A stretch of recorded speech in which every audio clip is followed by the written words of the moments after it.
What if you were carrying a sleeping God within you, and every struggle in your life was simply the ache of your divine self trying to wake up? Imagine a power so vast that it could transform every weakness, every fear, every failure. And now imagine that this power has always been inside you. The question is not, do I have the power? But rather, am I ready to remember that I do? There is a secret buried so deeply in the heart of humanity that most people walk past it every day.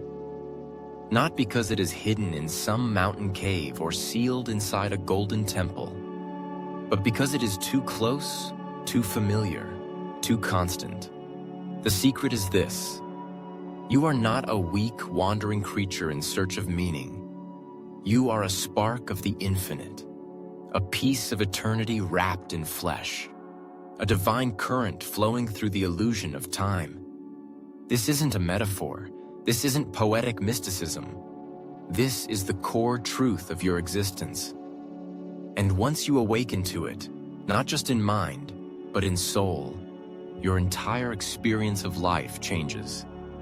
Dramatically, irreversibly. There is a wellspring of infinite energy, peace, and creative power within you. And it is not external. It is not something you can earn, purchase, or even fully comprehend. It is your birthright. The reason most people never touch this power is not because they're not good enough, or spiritual enough, or wise enough. It is because they believe in a lie. The lie of separation. The illusion that they are cut off from the source, from God, the divine, the universe, the infinite light, whatever name you give it. But you are not separated. You never were. You never can be. The illusion of separation begins in the mind. Thought by thought, belief by belief, the human ego constructs a wall, not to imprison the soul, but to shield it from its own immensity. We are taught that we are limited, broken, small, that we must strive, compete, beg, obey, and suffer to earn love, power, or even worth. But imagine a river forgetting that it is water. Imagine fire forgetting that it burns. Imagine the sun believing that it must prove its own light. This is the tragedy of humanity. You do not have to seek power. You are power. You do not have to become spiritual. You are spirit. You do not have to chase light. You are made of it. So why the struggle? Why the pain? Why the long, dark road? Because waking up hurts. Like muscles trembling after being unused for too long, your soul aches when it begins to stir. The pain is not punishment. It is pressure being released. The tension of false beliefs, breaking apart so that truth can emerge. This is why many seekers give up. They want peace without the process. They want bliss without burning the veil. But the sacred cannot be reached by bypassing the uncomfortable. It must be walked through, endured, understood, and finally transcended. So many people seek external teachers, books, rituals, and mantras, and there is nothing wrong with these. But the true temple, the true initiation, happens within. Until you recognize the divine spark inside yourself, all outer seeking will be like chasing shadows. Let us now speak plainly. Your thoughts shape your experience. Not because thought is God, but because thought is the lens through which you allow God to flow into your life. If your thoughts are full of fear, lack, and self-hatred, you are building walls against the divine. If your thoughts are full of wonder, trust, and deep acceptance, you are opening windows to the infinite. You are not punished for your thoughts. You are shaped by them. This is not New Age affirmation. This is ancient truth. Buddha knew it. Christ knew it. The mystics of every lineage knew it. Thought is the gatekeeper. What you believe about yourself becomes the world you inhabit. So what would happen if you believed that you are one with the divine? That every breath is sacred? That your challenges are sacred teachers, sculpting your soul?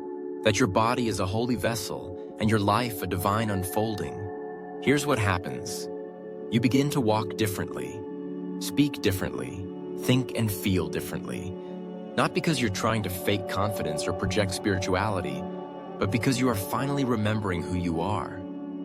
And when that remembrance takes root, not just in your mind, but in your being, you become unstoppable, not invincible to pain, not immune to loss, but free.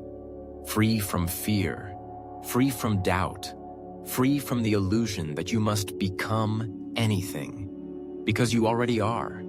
There's a reason ancient wisdom speaks of the prodigal son, of awakening from a long sleep, of returning to the Father's house. It is not about religion. It is about reunion. A coming home to the truth. When the soul remembers, the journey becomes sacred. Even the wounds become doorways. Even the tears become baptisms. You begin to see your enemies as mirrors, your struggles as invitations, your entire life, even its darkest moments, as a holy path leading you inward.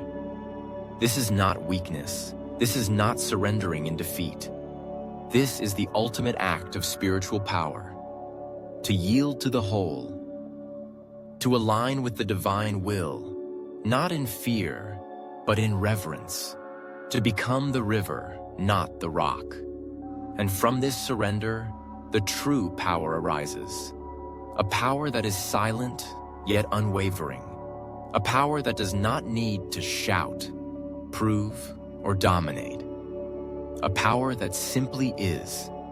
You have that power. You are that power. So stop asking if you're worthy. Stop pretending you're lost.